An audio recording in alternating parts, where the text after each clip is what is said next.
د خوشحالۍ آبادۍ او ترقۍ درې مهم تازه او لنډ خبرونه دې ویډیو کې را سره وڅارئ.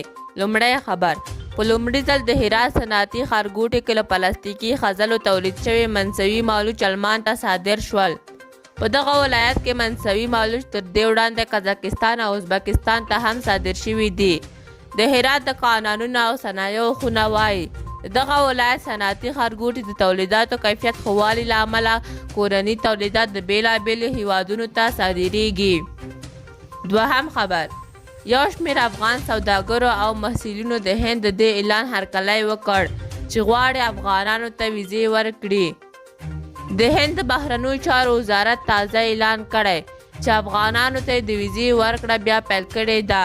د هند د بهرنیو چارو وزارت ویان درندیر جسوال په یو خبري غونډه کې وویل چې هند اتاباو ته د ویزې ورکول پیل کړي دي. د هند سفارت له بندېدو او د ویزو نه ورکول کېدو له کبله سلګونه افغان محصلین چې 2021 په دوبۍ کې د رخصتي تېرولو لپاره افغانستان ته تللي وو په افغانستان کې بند پاتې شول او زده کړې نیمګړې پاتې شوې. خو اوس چې هند اعلان کړی چې افغانانو ته ویزې ورکوي، یو شمېر محصلین پرې خوښۍ ښیي.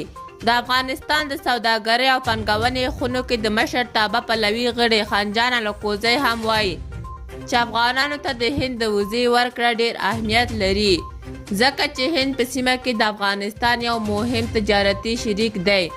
او وروستی خبر دا چې د یوې خصوصي شرکت سره د هیواد په 1200 ګمرکونکو کې 114 میلیونه او 3000 امریکایي ډالر په ارزښت د سکنرونو د نصبولو پروژې تړون لاسلیک شو.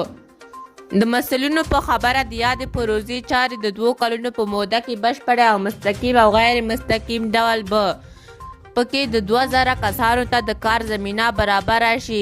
د چارو ادارې د پانګونې اسانتیا رئیس احمد ضیا خالد د یاد تړون د لاسلیکولو مراسمو کې وویل د دغه سکنرونو د امنیت لا ټینګښت په موخه د هیواد په ګمرکونکو کې د نصب کیږي.